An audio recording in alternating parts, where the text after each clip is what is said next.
Hi hello, இன்றைக்கி எந்த படத்தை பற்றி பார்க்க போகிறோன்னா கொஞ்சம் ஸ்பெஷலான படம் தான் இது. நான் நிறைய வாட்டி பார்த்துருப்பேன் இந்த படத்தை. மினிமம் ஒரு 5 வாட்டிக்கு மேலே பார்த்துருப்பேன். நான் இது வரைக்கும் அதிகமாக பார்த்த படத்துல இதுதான் முதல்ல நிற்குது. என்ன இதோட எடிட்டிங்கு, இதோட ஸ்பீடு எல்லாமே ஒரு மாதிரி வேகமாக தான் அங்கே போகும். டைம் போகிறதே தெரியாது. 2 மணி நேரம் தான் இருந்தாலும் டைம் போகிறது சுத்தமாக என்ன டைம் அதுக்குள்ளே வட முடிஞ்சானு தோணும். ஏன்னா இந்த ஜான் விக் ஸ்டைலில் ஒரு ட்ரெயினுக்குள்ளே நடக்கிற சண்டை மாதிரி ஒரு படம். நான் ரத்தம் தெரிக்காது அந்த அளவுக்கு. அடிக்கிறது காமெடி படம். ஜான் விக் ஸ்டைலில் ஒரு காமெடி படம் எடுத்தால் எப்படி இருக்குமோ அந்த படம் தான் இது. ஃபுல்லும் ஃபைட்டு தான். டேவிட் லிஞ்ச் தான் டேரக்டர். இந்த டெட்புல் 2 எடுத்தார்ல அவர் தான் டேரக்டரு. அப்புறம் ஃபால்காய் எடுத்திருந்தார். ஃபால்காயா, ஆமாம் அதான். இந்த மாதிரி ஒரு சில பெரிய பெரிய படங்கள்லாம் எடுத்திருக்காரு டேவிட் லிஞ்ச். ஆனால் சண்டைக்கு தான் மெயின் வரலாம். நல்லா பயங்கரமாக இருக்குங்க சண்டைலாம். எனக்கு தெரிஞ்சு இந்த படத்தில் கொஞ்சம் கொடூரமாகவே இருக்கும். ஒரு ட்ரெயினுக்குள்ளே நடக்கிற கதை, அதுக்குள்ளே ஒரு சூக்கேஸை நம்ம ஹீரோ திருட வரான், இன்னொருத்தனுக்கு ஒருத்தனை கொல்ற வேலை, இன்னொரு பொண்ணு, நிறைய பேர் எல்லோரும் இன்டர்லிங்க் ஆவாங்க. என்னென்னு பார்த்தா கர்மான்னு ஒரு கான்செப்ட் உள்ள சுற்றிக்கிட்டு இருக்கும். நல்லா இருந்துச்சு. கர்மா சீரீஸ் பார்த்தவங்களுக்கு தெரியாது என்னென்னு. அந்த மாதிரி தான் கர்மா கொஞ்சம் வித்தியாசமாக சுற்றிக்கிட்டு இருக்கும். நடுவில் அவன் இவனை கொல்ல வந்திருக்கான், இவன் எவனையோ கொல்ல வந்திருக்கான், அந்த மாதிரி போயிட்டுருக்கும். கொஞ்சம் எடிட்டிங் ஸ்டைலாகவும் பயங்கரமாக தான் இருக்கும். மியூசிக்கு பயங்கரமாக இருந்துச்சுங்க படத்தில். இதில் மியூசிக்கு, எடிட்டிங்கு, டைரக்ஷனு, கேமியோஸ் நிறைய வச்சுருந்தாங்க. கார்வர்னு ஒருத்தர்லாம் வருவார். நான் ரொம்ப வருஷம் கழிச்சு நான் ரிவ்யூ பண்ணிட்டுருக்கேன். நிறைய பேர் பார்த்துருப்பீங்க. இன்கேஸ் இந்த படத்தை நீங்கள் பார்க்கலன்னா மஸ்ட்டு வாட்சுங்க. இதில் ஒரு கார்வர் கேரக்டர் வரும். கார்வர்னு பேர் வச்ச ஒருத்தர். அவருக்கு பதிலாக தான் பிராட் பிட் உள்ளே வருவார். அந்த கார்வர் கேரக்டருக்கெல்லாம் மவுஸு ரொம்ப ஜாஸ்தி. நான் இந்த படத்தை முதல்ல பார்த்தது இந்த C3ன்னு ஒரு சேனல் இருந்துச்சு, சி நெட்வொர்க்கோடது. அதில் நிறைய படம், ஹாலிவுட் படம் அப்பப்போ போட்டுட்டு இருந்தாங்கன்னு நினைக்கிறேன். எனக்கு அப்போது சரியா இப்போ இல்லை, அப்போ நான் அந்த படம் ரிலீஸ் ஆன டைமில் கொஞ்சம் மாதம் கழித்து அந்த படத்தை டிவியில் போடுறாங்க. சரி, புல்லட் ட்ரெயின்னு ஒரு படம் வருது, பிராட் பிட் நடிச்சிருக்காருன்னு சொல்லி கொஞ்சம் பார்த்தேன். முதல்ல போய்கிட்டே இருக்குது படம். எனக்கு பெருசாக இன்ட்ரெஸ்ட் எல்லாம் இல்லை அப்போல்லாம். ஹாலிவுட் படத்துலலாம் பெருசாக பார்க்குறது இல்லை. 1-2 படம் பார்த்துருப்பேன், அவ்வளோதான். படம் போய்கிட்டே இருக்கும்போது ஒரு விஷயம், ஒரு கேமியோ வருது. என்னடா கேமியோ அது? ஒருத்தன் சல்லுன்னு வந்துட்டு போயிட்டான். எனக்கு அது அந்த முகத்தை பார்த்த மாதிரியே இருக்குது. என்னை பார்த்த மாதிரி இல்லை, நல்லா தெரியும் இது அவர் தான்னு. ஆனால் திரும்ப அந்த ரிவர்ஸ் பண்ணி பார்க்க முடியாதுல்ல. எனக்கு அந்த கேமியோ வந்ததே ஒரு மாதிரி என்னது இது அந்த மாதிரி தான் இருந்துச்சு. திரும்ப அதை ஃபோனில் டவுன்லோட் பண்ணி ஏற்றி பார்த்தா தான் தெரியுது, ஐயோ இது ஊரில். அப்புறம் தான் எனக்கு புரிஞ்சுது. ஓகே. அப்புறம் என் அண்ணனுக்கெல்லாம் காமிச்சு படம்லாம் இதாக பாரு அப்படியெல்லாம் சொல்லி படத்தை பார்க்க வச்சு நான் 4-5 தடவைக்கு மேலே பார்த்துட்டேன் இந்த படம். நான் பார்த்ததுலேயே அதிகமான டைம் இந்த படத்துக்கு தான் போயிருக்கு. அது மட்டும் இல்லாமல் இந்த சிங்கத்தெல்லாம் நிறைய வாட்டி பார்த்துருக்கு. அதெல்லாம் டிவியில் போடுறதுனால வேறு வழி இல்லாமல் உட்காந்து பார்த்தது, ஃபோன் இல்லாதனால. அப்போல்லாம் இப்போ நம்ம ஃபோன் இருக்கிறதுனால நான் திரும்ப படம் பார்த்துட்ருக்கேன். புல்லட் ட்ரெயின் அண்டர் ரேட்டட் படங்கிறதுல ரொம்ப ஆவரேஜாக தான் கலெக்ட் பண்ணியிருந்துச்சு. கொஞ்சம் வசூல் அதிகம் தான், ஆனாலும் அண்டர் ரேட்டட் மூவியில் தான் இருக்குது. நிறைய பேருக்கு இந்த படம் இருக்கிறது தெரில. தமிழ்நாட்டில் இன்னும் தெரிலன்னு நினைக்கிறேன். நானும் தேடி பார்த்தேன் எவனாச்சும் நல்லா ரிவ்யூ பண்ணியிருப்பான்னு. எல்லாம் பெரிய பெரிய ஆளுங்க தான் ரிவ்யூ பண்ணியிருக்காங்க. இந்த சின்ன ஷார்ட்ஸ் எல்லாம் போடுவாங்கள்ல, அவங்களாம் போடுறதில்ல. அதுதான் பார்த்தேன். என்னடா இந்த யாரும் அந்தளவுக்கு கண்டுக்கலையே அந்த படத்தைன்னு தோணுச்சு.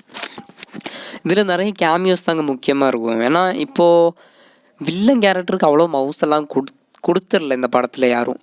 ஏன்னா வில்லன் கேரக்டர் வராரு போகிறாரு, அவருக்கு என்ன மோட்டிவ் இருக்குது, அவர் என்ன எதுக்கு தான் வராருப்பா அவர், அந்த மாதிரி பெருசாக ஒரு இம்பேக்ட் இல்லாத ஒரு நார்மலான ஒரு வில்லனாக தான் பட்டுச்சு.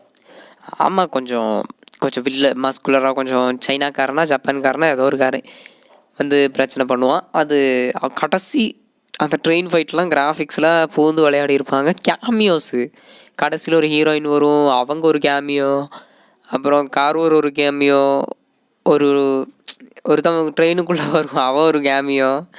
இதில் எல்லா கேரக்டர் பேரும் நமக்கு ஞாபகம் இருக்கும்.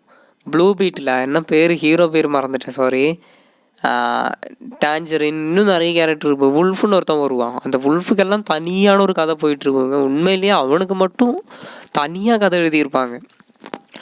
அவன் எப்படி சின்ன வயசுலேருந்து வரான், அந்த எப்படி ஒரு கேங்ஸ்டருக்குள்ளே அவன் வந்து பெரிய டான் ஆகுறாங்கிறத ஒரு கதையாக போயிட்டுருக்கும். சைடு கதையாக, கிளை கதைகள் அந்த மாதிரி போய்கிட்டு இருக்கும்.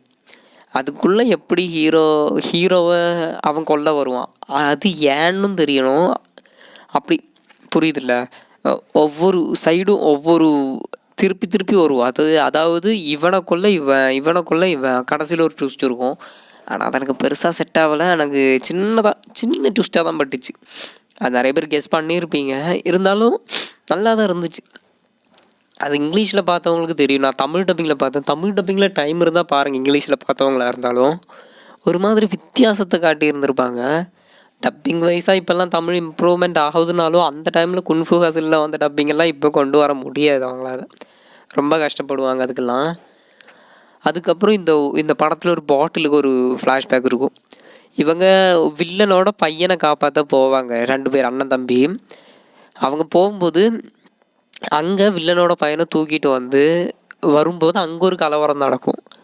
அது ஒரு கதையாக போகும். அப்புறம் ஒரு வாட்ரு பாட்டிலுக்கு ஒரு கதை போகும். எண்டிங்லலாம் சம்மந்தமே இல்லாமல் சண்டை நடந்துகிட்ருக்கும். டக்குன்னு வாட்ரு பாட்டிலு வெண்டிங் மிஷினில் இருக்கிற மாதிரி ஷார்ட்டு காமிப்பாங்க. அது ஒரு சின்ன பொண்ணு தட்டும் வராது. அந்த மாதிரி அந்த வாட்ரு பாட்டிலுக்கே கதை இருக்குன்னா அப்போ யோசிச்சு பாருங்கள் என்னென்ன நடந்துருக்குன்னு. படத்தில் 2 மணி நேரம் படத்தில் எமோஷனும் கன்வே ஆகணும். எனக்கு இந்த இவனோட உல்ஃபோட கதை தான் பயங்கரமாக கனெக்ட் ஆச்சு. எனக்கு தெரியல, அவன் கேரக்டர் ஒரு மோண்டேஜ் மாதிரி தான் போயிட்டு இருந்துச்சு.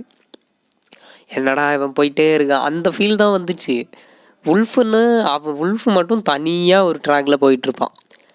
வருவான், ட்ரெயினில் ஏறினோன்னு ஒரு சம்பவம் நடக்கும். எல்லாம் நல்லா சிரித்தேன்னு தெரியல. அப்போ சிரித்தேன் படம் பார்க்கும்போது.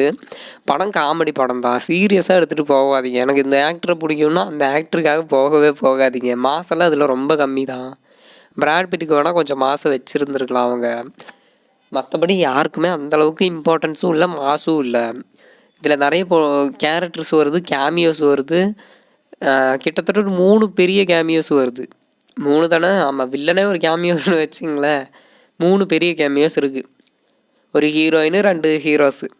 இப்படி ஒரு மாதிரி வில்லங்கமான ஒரு படம் தான். கொஞ்சம் டார்க்காகவும் போகும். ஒரு சில சீன்லாம் டார்க்காக தான் இருந்துச்சு. 18+ இருக்கான்னு கேட்டால் ஒரே உல்ஃபு மட்டும் கிஸ் பண்ணுவார், அவ்வளோதான் இருக்குது. மற்றபடி அடிக்கிறது, ரத்தம் தெரிக்கிறது, ஆர்ரேட்டட்னு இருக்காது. கடைசியில் மட்டும் கொஞ்சம் பீச்சிக்கிட்டு அடிக்கிற ரத்தம் அந்த வில்லனை கதம் பண்ணுற இடத்துல மட்டும். மற்றபடி பிளட்டி சீன்ஸ் எல்லாம் அவ்வளோ கிடையாது. காமெடிக்காக மட்டும்தான் இம்பார்ட்டன்ஸான படம் இது காமெடியாக ஃபேமிலியாக பார்க்கலாமான்னா ஒரு சில விஷயம் டார்க்காக தான் இருக்குது. அதாவது அப்பாவே பையனை கொல்ல வர்றது, அப்புறம் அக்காவை தங்கச்சியே அண்ணன் பண்ணுவாங்க, அதெல்லாம் கொஞ்சம் இதாக இருந்துச்சு. அதெல்லாம் ஃபேமிலியோட பார்க்க முடியாது. ஆனால் ரொமான்ஸு, கிஸ்ஸு அதெல்லாம் ரொம்பவே கம்மி படத்தில். ஆக்ஷனு, வைலன்ஸு, ரத்தம் தான் அதிகம். இந்த படம் இன்னும் நீங்கள் பார்க்கலன்னா கண்டிப்பாக மஸ்ட் வாட்ச்ப்பாக பார்த்துருங்க. போய் நல்ல ஒரு படம், வித்தியாசமான ஒரு படம், போர் அடிக்காமல் போகும். டைம் இருந்தால் பாருங்கள், ஒர்த்தான ஒரு படம். அவ்வளோதான். இந்த வீடியோ பிடிச்சிருந்தா லைக், ஷேர், சப்ஸ்கிரைப் பண்ணுங்கள். போயிட்டு வரேன், பாய்.